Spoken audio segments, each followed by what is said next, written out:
Good morning. कैसे हैं आप सब? आई होप आप सब बहुत अच्छे होंगे and welcome to money vlog. Wednesday का डे है और मॉर्निंग के 7:45 के आसपास का टाइम था, क्योंकि 7:25 के आसपास या 7:15 से 7:25 के बीच में बेटू की बस आ जाती है कभी भी। तो फिर आते आते ना मनीष को वही 7:40 या 7:45 हो जाती है। तो उस टाइम पे फिर मैं टी बनने के लिए रखती हूँ। तो वही 7:45 के आसपास का टाइम हो रहा था और मंदिर की लाइट मैंने ऑन कर दी थी। थोड़ा सा पॉजिटिविटी सी मिलती है, मतलब अच्छा लगता है देख करके रोशनी मंदिर में। तो मैंने लाइट ऑन कर दी थी और उसके बाद फिर आ गई थी मैं किचन में टी बनाने के लिए। कुकिंग मेरी मॉर्निंग में ही हो जाती है तो मैं एकदम स्ट्रेस फ्री हो जाती हूँ और बस मेरे को यहाँ पे टी बनानी होती है। साथ के साथ किचन भी मैं क्लीन कर देती हूँ जब बेटू का टिफ़िन वगैरह पैक हो जाता है। जो जो चीज़ें मतलब मैं यूज़ करती रहती हूँ ना, साथ के साथ उनको क्लीन करके उनके प्लेस पे भी रखती जाती हूँ। तो यहाँ पे मैंने टी बनने के लिए रख दी थी, पानी डाल दिया था और साथ में 2 गिलास मॉर्निंग में उनको पानी चाहिए होता है, तो पानी भी दे दिया था मैंने और साथ में फिर टी बनने के लिए रख दी थी। मॉर्निंग की जो टी होती है वो बिल्कुल प्लेन होती है, उसमें इलायची जिंजर वगैरह कुछ भी नहीं डलवाते। समटाइम्स जिंजर ले लेते हैं बट अभी थी भी नहीं घर पे। और तो मॉर्निंग में ना उनको वैसे प्लेन ही ज़्यादा पसंद आती है। और आते हैं तो मिल्क वगैरह लेते हुए आते हैं। मिल्क कर्ड या छाछ जो भी पैकेट्स वगैरह होते हैं उनको भी मैं साथ के साथ वॉश करके, थोड़ा एक्स्ट्रा पानी ड्रेन हो जाता है तो फिर मैं उसको भी फ्रिज में लगा देती हूँ, क्योंकि बहुत देर तक अगर बाहर रखो तो कर्ड भी ख़राब हो जाती है और मिल्क तो फट ही जाता है, क्योंकि गर्मी बहुत ज़्यादा थी। अभी तो फ़िलहाल मानसून वगैरह ऑलमोस्ट स्टार्ट हो गया, बारिश वगैरह होने लगी है, बट पहले बहुत ज़्यादा गर्मी थी। और मानसून में भी ना थोड़ा सा वेदर बाहर का अच्छा रहता है, लेकिन ह्यूमिड बहुत ज़्यादा होता है तो गर्मी तो फिर भी लगती ही है। और बस यहाँ पे फिर मैंने टी बनाने के लिए रख दी थी और शुगर का ये वाला जो कंटेनर था मैंने रात को वॉश करा था, तो इस टाइम पे बिल्कुल अच्छे से ड्राई हो गया था। जो भी कंटेनर्स खाली होते रहते हैं ना, मतलब सारा सामान वगैरह जो भी ग्रॉसरी वगैरह ख़त्म होती रहती है, तो कंटेनर्स को मैं साथ के साथ वॉश कर देती हूँ। वो स्पेशली जो दिन निकाल करके पूरी किचन को फैलाना, वो मुझे थोड़ा सा हेक्टिक लगता है। बाकी हर किसी का ना अपना रूटीन होता है, अपना कंफर्ट लेवल होता है, तो मेरे को थोड़ा सा एग्जॉस्टिंग लगता है कि पूरी किचन एक ही दिन में फैलाना, फिर उसको पूरा दिन लगाना। क्योंकि अगर आप पूरा दिन एक ही काम में लगाते हो तो उसके अलावा भी जो हमारे रूटीन वाले काम होते हैं लाइक कुकिंग क्लीनिंग, वो तो रहेंगे ही रहेंगे, उसको हम रिप्लेस नहीं कर सकते किसी चीज़ से। तो मेरे को बेटर लगता है कि एक एक पार्ट छोटी छोटी चीज़ें लेकर के साथ के साथ क्लीन करते रहो, ताकि पूरा हमको एक मतलब पूरी किचन या पूरा घर एक दिन में ना फैलाना पड़े। तो कंटेनर्स वगैरह जैसे शुगर फिनिश हुई थी ना, तो फिर मैंने कंटेनर जो था शुगर का वो क्लीन कर दिया था और बस टी बना करके देकर आ गई थी। और ये देखो बालकनी का हाल, जो कि कल पानी गिराया था मेरा पूरा ये वाला एलोवेरा का प्लांट ख़राब हो गया ना, मुझे बहुत ज़्यादा हर्ट हुआ ये देख करके। क्योंकि ये प्लांट आप सबको पता है मेरी दादी बहुत इंसिस्ट करके लाई थी, मतलब सब लोग मना कर रहे थे कि इतनी दूर क्या ये गमला लेकर जा रहे हो, तो उन्होंने स्टिल रखा था। ये टूट भी रहा था थोड़ा सा, फिर भी वो गाड़ी में लेकर के आई थी तो ये पूरा टूट गया, तो मेरे को बहुत बुरा लग रहा था। और पूरी बालकनी जो थी वो मिट्टी मिट्टी हुई हुई थी।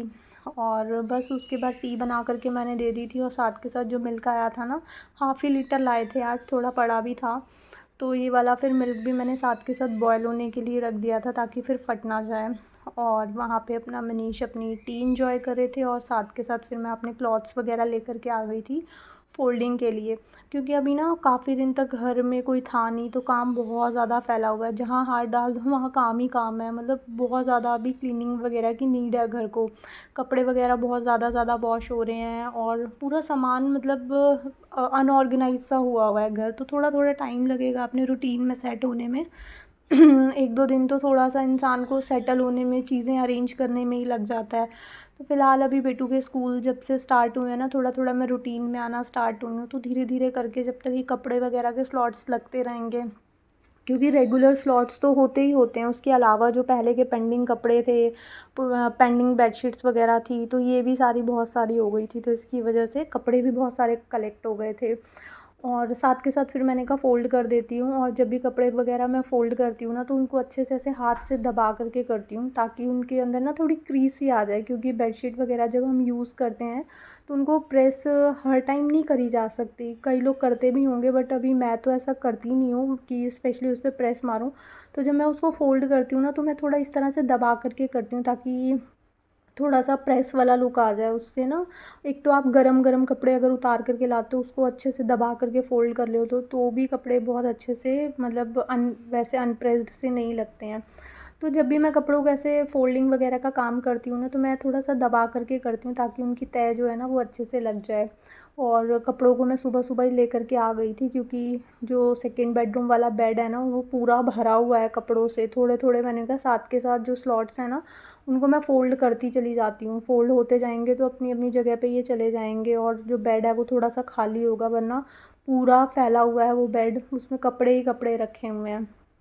तो जो कल वाला स्लॉट वॉश हुआ था वो सारे कपड़े मैं लेकर के यहाँ पे आ गई थी, क्योंकि जब तक कपड़े अपने प्लेस पे नहीं जाएंगे तो वो दो दो प्लेसेस लेकर के पड़े हैं ना, क्योंकि अलमीराज में उनके पास उनके लिए डेडिकेटेड प्लेस हम बनाते हैं कि ये कपड़े रखने की यहाँ यहाँ ये जगह है। उसके अलावा फिर एक्स्ट्रा स्पेस उन्होंने लिया हुआ है, बेड पे वो फैले हुए हैं, तो पूरा जो घर होता है वो मैसी मैसी सा लगता है।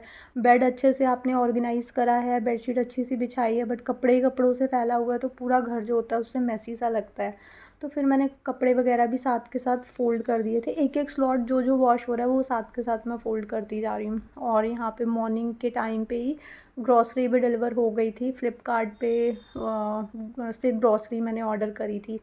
और उसके बाद उधर की साइड में जा रही थी बालकनी में, तो मैंने ध्यान ही नहीं दिया कि डोर पे भी इतना गंदा कीचड़ वाला पानी आया हुआ था। लिटरली इतना बैड स्मेल उसमें से आ रही थी कि पूछो मत।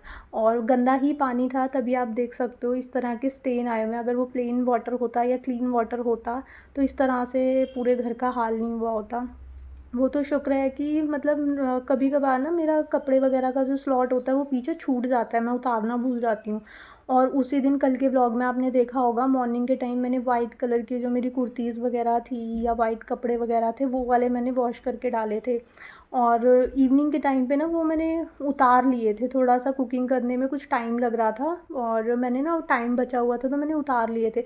अदरवाइज़ पूरे मेरे वाइट कपड़े जो थे ना वो ख़राब हो जाने थे, तो वो तो टाइमली उतार लिए ऐसे मैंने। मतलब ऐसा कभी कभार छूट भी जाते हैं ना, बट वो वाले मैंने उतार लिए, वरना मेरे सारे कपड़े वो ख़राब हो जाते। तो इतना गंदी तरह किसी ने पानी ऐसे उड़ेल करके फेंका था। अगर मेरा ये वाला डोर ओपन होता तो मेरी पूरी बेडशीट, पूरे बेड पे लाइट कलर का वैसे भी फैब्रिक है बेड का, तो ये सारा कुछ ख़राब हो जाता। वो तो डोर बंद था तो डोर तक पानी आया और वापस मतलब बालकनी में चला गया, थोड़ा ही अंदर तक आया था। बहुत तेज़ आवाज़ आई थी, अप्रॉक्स 11:30 बजे के आसपास का टाइम था। तो रात को जैसे वो मतलब थोड़े से अंडरवेयर और सॉक्स वाला स्लॉट होता है ना वो मैं लगाती हूँ, क्योंकि जो रेगुलर वाले क्लॉथ्स होते हैं ना उनके साथ में सॉक्स वगैरह वॉश नहीं करती हूँ।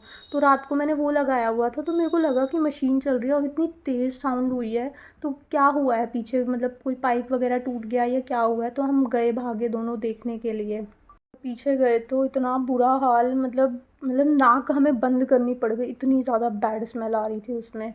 और पूरा हमारा प्लांट ख़राब, पूरी सारी चीज़ें ख़राब। विंडो ओपन होती तो कर्टन ख़राब हो जाते थे, अगर वहाँ वाली विंडो मैंने ओपन रखी होती तो तो मतलब काफ़ी बचाव हो गया चीज़ों का। पीछे की साइड ना बास्केट भी रखी हुई थी, चेयर्स रखी हुई हैं ना जहाँ मैंने बालकनी में, इधर की साइड एक साइड वॉशिंग मशीन है, ऑपोजिट साइड में थोड़ा बहुत एक्स्ट्रा सामान जो होता है घर का, मतलब जैसे स्क्रैप टाइप का जो कभी कभार यूज़ होता है वो रखा हुआ है मैंने।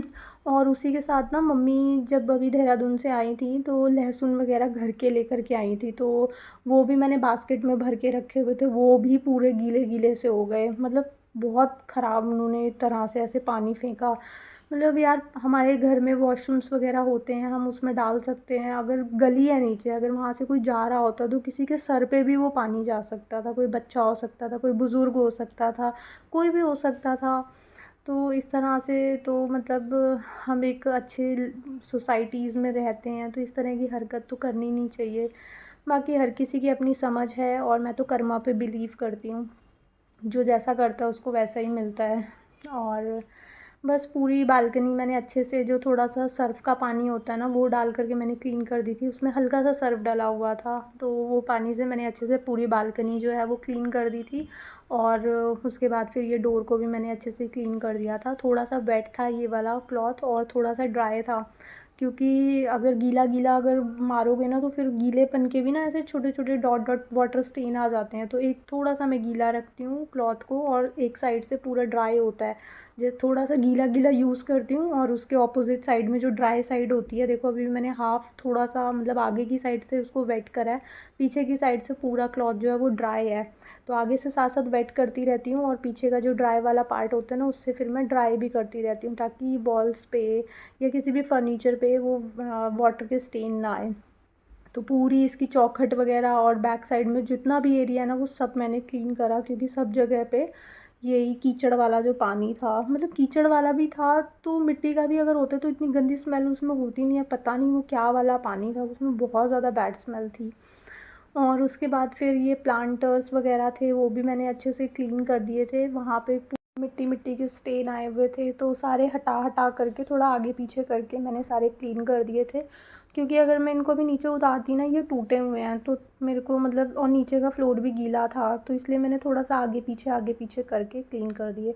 और ये देखो मतलब ऊपर से लोग बीड़ी भी पीते हैं। ये हमारी बिल्डिंग वाले नहीं है, ये जो सामने वाली बिल्डिंग है ना ये थोड़ी कमर्शियल बिल्डिंग है, और ऊपर की साइड आई थिंक मुझे डाउट है कि ये लोग वही हैं। वहाँ पे जो से थोड़ा प्यून टाइप में होते हैं ना, वो लोग हैं जो इस तरह की हरकत कर रहे हैं। मैं श्योर नहीं हूँ बट मुझे वही लगता है, क्योंकि बीड़ी पी करके आप, पहले भी ये प्रॉब्लम हुई थी कि बीड़ी पी करके ना हमारी बालकनी में फेंक देते थे। तो एक दिन मैंने देखा था तो मैंने मतलब ऐसे थोड़ा सा बोला उनको, तो फिर काफ़ी टाइम तक ये प्रॉब्लम नहीं आई थी। और उसके बाद कल तो पूरा पानी का इन्होंने नहला दिया गंदे पानी से हमें, और बीड़ियाँ वगैरह पी करके उन्होंने फेंकी हुई थी और ये प्लांटर में फेंकी हुई थी। और रेगुलर आप देखते हो मैं क्लिप्स लेती रहती हूँ तो उसमें थी नहीं, ये रात ही मतलब सुबह मैं देख रही हूँ तो 3-4 बीड़ियाँ भी आई हुई थी उसके अंदर।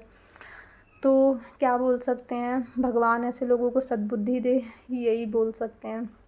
उसके बाद पूरा एरिया, पूरी मतलब वो विंडो थी ना वो भी गंदी हो गई थी, तो उसको भी फिर मैंने बाद में अच्छे से क्लीन करा। फिर कौन सा एरिया था जो उन्होंने छोड़ा, वॉशिंग मशीन तक पूरी गंदी हो गई थी, उसको तो मैंने रात के रात ही क्लीन कर दिया था, क्योंकि उसमें कपड़े मेरे वॉश हो रहे थे। तो उसको मैं साथ के साथ क्लीन करके आ गई थी। बाकी खड़ा नहीं हुआ जा रहा था तो बहुत स्मेल आ रही थी, तो मैं फटाफट आ गई थी। तो मैंने कहा मॉर्निंग में करूँगी, तब तक वो पानी भी जो है वो सूख जाएगा और मतलब टॉलरेट करा जाएगा वहाँ पे खड़ा रहना। और उसके बाद फिर ये जो ग्रॉसरी आई थी, पूरी बालकनी वगैरह मैंने अच्छे से क्लीन कर दी थी, और फिर आ गई थी मैं ये ग्रॉसरी सेट करने के लिए। अभी मेरे को इसको सेट करके कंटेनर्स वगैरह में डालने थे, बट आज थोड़ा सा जो भी कंटेनर्स खाली हो गए हैं इनको मैं वॉश करूँगी, ड्राई हो जाएंगे ना कल मॉर्निंग तक, तो उसमें फिर मैं ये रिफ़िलिंग वगैरह का काम करूँगी। जो कंटेनर्स अभी चल जाएंगे, जो क्लीन ही है, उसमें मैं ये डाल दूँगी, और जो अभी क्लीनिंग मांग रहे हैं मतलब वॉश करने वाले हैं तो उनको आज मैं रात को वॉश करके रखूँगी, ताकि मॉर्निंग तक वो ड्राई हो जाएँ और उसमें फिर मैं ये सारी ग्रॉसरी वगैरह जो है वो ट्रांसफ़र कर सकूँ। और फ्लिपकार्ट पे ना काफ़ी अच्छी सेल चल रही थी, तो उसमें वही हाफ़ लीटर की जो ये मस्टर्ड ऑयल की बॉटल है ना, मुझे सिर्फ 1 रुपी में मिली थी। और अगर आपको भी ग्रॉसरी वगैरह चाहिए तो आप ऑर्डर कर सकते हो, वहाँ पे अभी सेल चल रही है। और उसके बाद ये सौंफ वगैरह का पैकेट था। सौंफ वगैरह खाना खाने के बाद मेरे को थोड़े से चाहिए होते हैं तो मैं रखती हूँ, तो इसके अंदर मैंने ट्रांसफ़र करके रख दिए थे कि ये थोड़ा सा हैंडी रहती है ना चीज़ें, तो हम खा पाते हैं, यूज़ कर पाते हैं। और खाना खाने के बाद सौंफ वगैरह खाना बहुत अच्छी हैबिट्स में आता है, हमारे डाइजेशन के लिए बहुत अच्छा होता है। तो मैं ऑलवेज़ खाना खाने के बाद जब भी कोई मील लेती हूँ, चाहे वो अनहेल्दी क्यों ना हो, मेरे को सौंफ चाहिए होते हैं उसके बाद।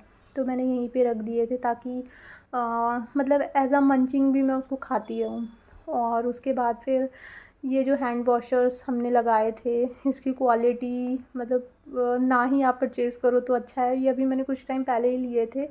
इसकी जो वो हैंगिंग वाली प्लास्टिक होती है ना, वो इतनी चीप और लो क्लास थी कि सारे टूट फूट गए हैं। जो हमारा कॉमन वॉशरूम है ना बाहर, वो तो टूट ही गया है। वो एक तो ड्रिल करा दिया था वॉल में, तो ड्रिलिंग के अलग वो होल्स बने रह जाते हैं, वो पूरी वॉल को ख़राब करते हैं, वो तो हुआ ही हुआ। उसके बाद अब इसका हैंगिंग का जो है ना ये प्लास्टिक का है, तो वो भी बहुत मतलब ऐसे सेंसिटिव सा है, बहुत जल्दी टूट जाता है, डेलिकेटेड सा है। तो मुझे कुछ ख़ास ये पसंद नहीं आए, मतलब अच्छे लगते हैं, फैंसी लगते हैं, लेकिन ड्यूरेबल नहीं है बहुत ज़्यादा। तो उसके बाद फिर वही हैंड वॉशर भी मैंने भर के रख दिया था, ख़त्म हो गया था। एक तो हैंगिंग पोजीशन में है, मतलब हैंग हो जाता है, दूसरा वाला टूट गया है मेरा। तो फिर देखते हैं, अभी उसको रिप्लेस करना पड़ेगा, क्योंकि वॉल में जो ड्रिलिंग है ना वो भी अच्छी नहीं लगती है। तो फिर दोबारा एज़ इट इज़ मेरे को या तो मंगवाना पड़ेगा, या फिर मतलब अगर परमानेंट सॉल्यूशन चाहिए तो वो पंप वाला ही ठीक होता है। ये वाला थोड़ा सा फैंसी है, बहुत ज़्यादा ड्यूरेबल नहीं है। और उसके बाद फिर यहाँ पे आ गई थी मैं झाड़ू लगाने के लिए। बेडशीट वगैरह मैंने अच्छे से झाड़ करके बिछा दी थी, मतलब बेड को मैंने सेट कर दिया था। और बाहर का सोफ़ा वगैरह है ना, उसके भी मैंने कुशन्स वगैरह जैसे इधर उधर हो जाते हैं, उसको भी मैंने सेट कर दिया था।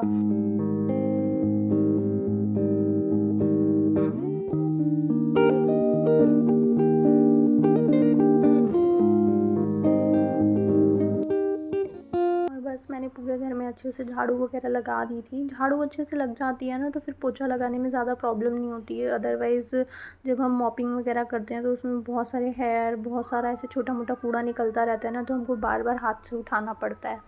तो झाड़ू को अच्छे से टाइम दे कर के लगाना चाहिए। तो झाड़ू यहाँ पे मैंने अच्छे से लगा दी थी और उसके बाद देखो कितनी ज़्यादा गर्मी हो रही थी, पूरे पूरे ह्यूमिड से ना, मतलब स्वेटिंग हो गई थी पूरे फेस में। और बस इसी के साथ आज का व्लॉग मैं यहीं पे एंड करती हूँ। आई होप आपको ये व्लॉग अच्छा लगा होगा। अगर आपको ये व्लॉग अच्छा लगे तो इसको लाइक, शेयर एंड सब्सक्राइब ज़रूर करना। मिलेंगे एक न्यू वीडियो में। Till then take care friends, bye bye.